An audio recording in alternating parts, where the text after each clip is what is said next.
There's a crow sitting on a table. In front of it, a clear tube, sealed at both ends, with a small piece of food floating just out of reach inside a column of water. Beside the tube, a pile of small stones. The crow looks at the tube, looks at the stones, looks at the tube again. Then it picks up a stone, drops it in, picks up another, drops it in, one by one, methodically, without hesitation, until the water rises high enough that the food floats to the top. Then it eats. The researchers watching through the glass didn't speak for a moment, because what they had just witnessed wasn't supposed to be possible. Not in a bird, not in an animal with a brain the size of a walnut. What they had just watched was reasoning, planning, the understanding that one thing causes another, and that you can use that knowledge to change an outcome.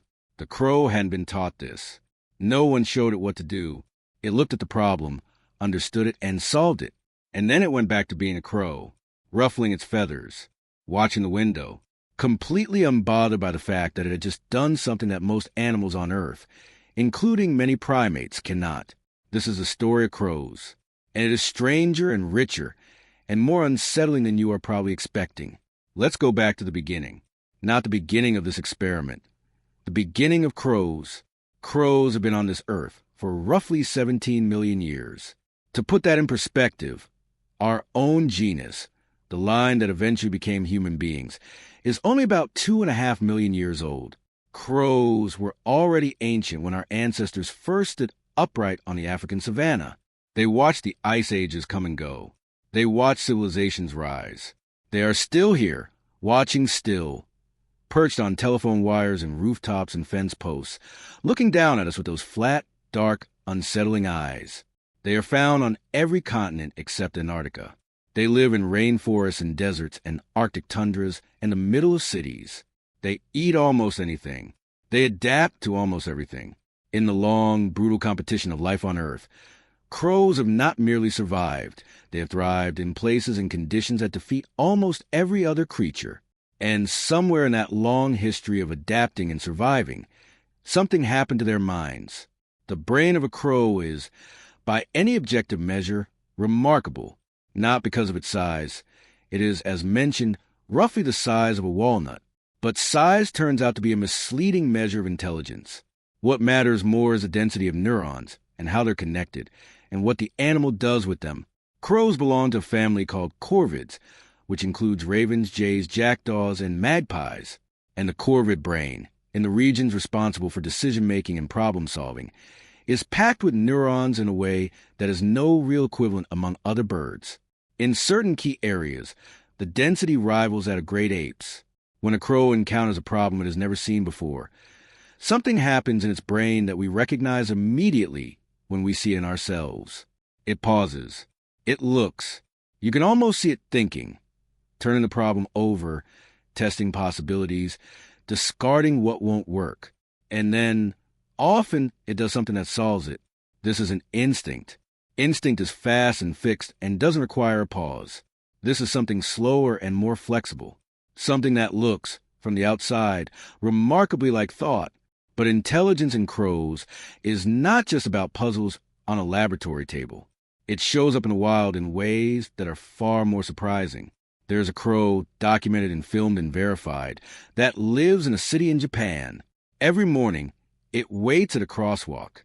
When the light turns red and the cars stop, it hops into the street and places a walnut, which it cannot crack open itself, directly in the path of the tires.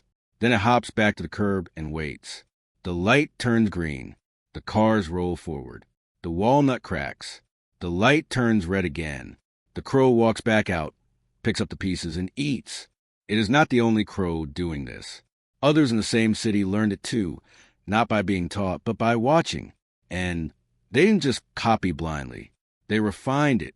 They learned to place the walnuts in the crosswalk rather than simply in the road. Because the crosswalk is where the cars reliably stop long enough for the crow to retrieve its meal safely. They understood traffic. They understood timing. They used the city as a tool. This brings us to something about crows that takes a moment to fully absorb. They watch us, not the way a dog watches its owner, with devotion, waiting for instruction, more like the way a curious stranger watches someone on a train, taking note, filing it away, updating their picture of how the world works. Crows learn from observation with a speed and accuracy that researchers have found genuinely difficult to explain. They watch other animals. They watch each other. And they watch human beings, our habits, our schedules, our tools, our weaknesses, with focused attention that, once you become aware of it, is slightly difficult to shake. There are documented cases of crows waiting outside school buildings at the same time every day because they had noticed that children dropped food at lunch, and they had learned the schedule. Not approximately, precisely. They knew when the bell rang. There are crows that have learned to mimic the calls of other birds, not randomly, but strategically, to drive competitors away from a food source or to call other animals toward a threat. There are crows in multiple cities around the world that have developed what can only be described as local customs, behaviors that spread through a population not through instinct but through watching and copying and adapting, culture in the most literal sense of the word. Behavior passed from one generation to the next not through genes but through observation. And then there's the thing that stops people cold when they first hear it.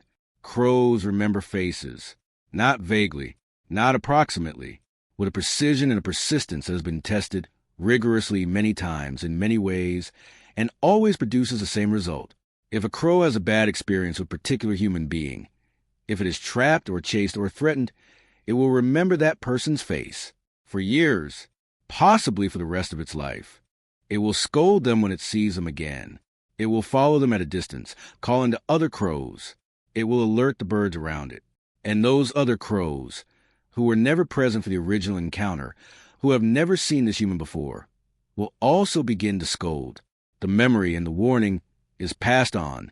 There are researchers who spent years being mobbed by crows every time they walked through a particular campus, because years earlier they had been part of a team that had trapped and tagged several birds in that area while wearing specific masks. The crows didn't forget. They told their children. The children didn't forget either. What this means is something quietly profound. A crow is not just living in the present moment, reacting to what is directly in front of it. It is carrying a history. It has a past. It holds grudges. It holds, and this is not too strong a word, relationships, which brings us to the part of the crow's story that is hardest to talk about without sounding like you're projecting. But the evidence is too consistent to ignore. Crows grieve. When a crow in a group dies, the others gather. Not briefly. They congregate around the body, sometimes in large numbers, and they go still. They make very little noise. They stay. For a long time, people assumed this was some kind of threat assessment, that they were checking whether whatever killed the bird was still nearby. And that may be part of it.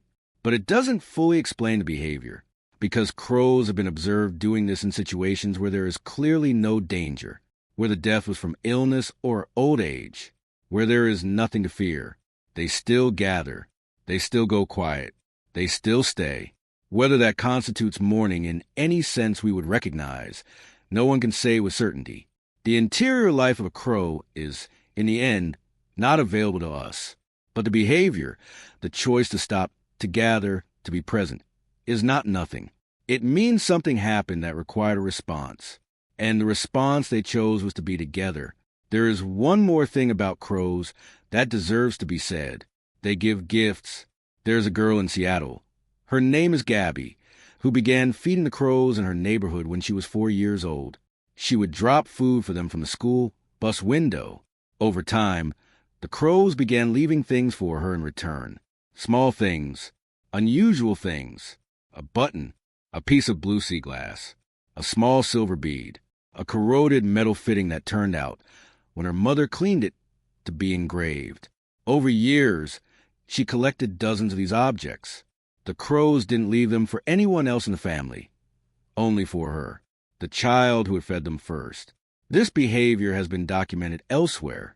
Crows have been observed bringing objects, often shiny, often carefully chosen, to humans who have been consistently kind to them, not as a transaction, not immediately after being fed, sometimes days later, sometimes after a long silence, as if they had thought about it, as if they had chosen.